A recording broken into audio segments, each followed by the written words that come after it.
Thank you guys for tuning in for another episode of Keep Pound _ TV. I'm your host, Grande Gato, also known as the Big Cat, and today we're here to talk about Gerald McCoy, newly free agent Gerald McCoy. Is he a perfect fit for the Carolina Panthers defense? I don't know, but before we get started, I got one cool question to ask you. Just one. Do you love the Carolina Panthers like I love the Carolina Panthers? Yes? No? Maybe? Do you love the Carolina Panthers like I love the Carolina Panthers? Big dog's gotta eat, right? Big dog's gotta eat. Do you like Carolina Panthers? If you like Carolina Panthers, give it that. Today, we're gonna find out, is Gerald McCoy the missing piece to take us to the Super Bowl on defense? Is he the guy to make that 3-4 defense delicioso? Let's get into it. So if you're just waking up on the other side of the planet, Gerald McCoy, 6'4", 300 pounds, had just been released by the Buccaneers. Pro Football Focus had him graded out as a 78.6, above average defensive tackle.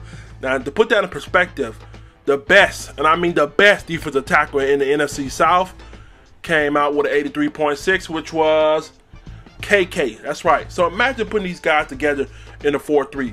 Now, if this move were to happen, then we'll probably have to take a cap hit on Dontari Poe. We'll have to let him go. So that's one of the reasons why I don't think it will happen. It's just nice to play around.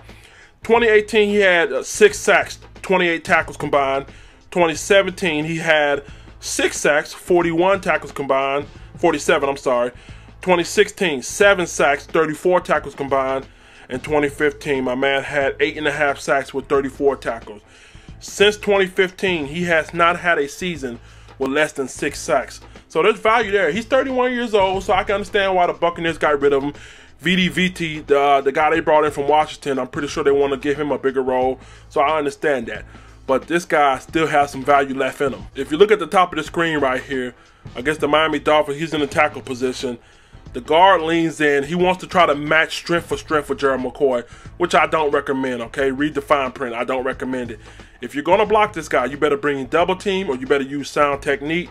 He tries to match strength for strength. He leans in over his heels. Guess what Gerald McCoy does?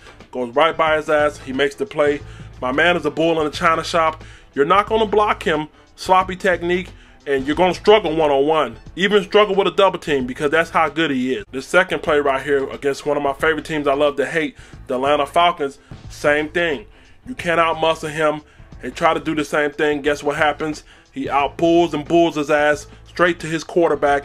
He adds some bread and muscle, turn him into a sandwich, and guess what? He's having this shit his way. I love it. Man, he'll be a great addition in the 3-4 and the 4-3. I can actually see KK lined up in the middle, him actually playing in the 4-3. I can see him and the KK in the middle.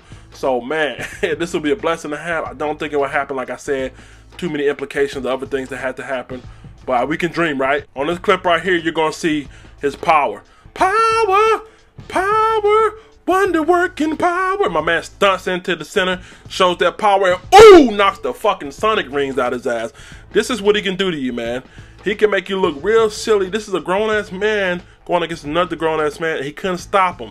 You better use technique. You better have your head on a swivel. You better have backup because he's coming with trouble and malmalicious intent. Okay? This is why I love him about him. He's very powerful, very strong. Like I said before, he's a bull inside of a china shop. He caused havoc on offensive lines. And this will go good with a 3-4 defense. If you got offensive line focusing on just the defensive line, they ain't got time to be looking for a linebacker shooting gaps.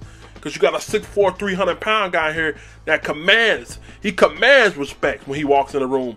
He got an authoritative posture about him, and I love that shit. Look at the bottom of the screen right here against the LA Chargers. The worst thing you could do to a quarterback is not allow him to step up. This is what he does. He applies pressure internally. If you're applying pressure internally, that quarterback can't step up. If that quarterback can't step up, that quarterback can't set his feet. And if he can't set his feet, he's not going to make an accurate throw. So guess what he has to do? He either has to backpedal up out of there or he has to take the sack. By the time he tries to make up his mind, he says, you know what, I'm going to bite the bullet on here. He's laying him down on God's green floor. Lick an envelope, mail him, his ass is out of there. This is what he does. He causes internal combustion on your offensive line, and this will be good in our Carolina Panthers defensive scheme. Like I said, a 3-4 doesn't work unless you have beastly defensive linemen up front, and I think he can be a huge addition to us. So one of the most understated thing about Gerald McCoy is he's super quick for a big guy, 6'4", 300 pounds. Not only is he super quick, he has the ability to jump to snap count. He loves to do that, and he does it very well. He has one of the quickest first step for a big man.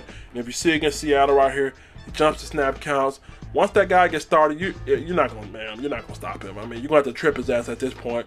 He gets there, he beats the lineman off the ball while you're still rising up off your stance. He's already digging your quarterback's ass. I love that about him. Last but not least, one of my favorite things. What's my favorite thing I love to see in film? Effort. These next two clips against the Patriots and against the Dolphins, you're going to see my man give effort. He's getting blocked. He spins. He fight until that damn whistle blows. Your ass need to be doing something to get there. That's exactly what he does against the Patriots. Dolphins, they double team him. He fights. He scratch. He claw. He gets his way to the quarterback. You can't teach it. You can't buy it at Walmart. You can't get it off Amazon. You either got it or you don't got it, and he has it. These are some of the things that I've seen on tape that he still has. He still has that mojo. Mario Addison's 31, so, you know, he still can produce. Mario Addison, one of the most underrated defensive end in the league. My boy, shout out to Mario. And Gerald McCoy also, he still has it, y'all. Make sure you guys subscribe, y'all. We're trying to get to 5K subscribers, doing some giveaways. Real quickly, man, my helmet stickers came in. The decal, we're doing custom-made Carolina Panthers helmets. We got the decal packet over here with everything on there, so I can't wait. We're almost finished with that.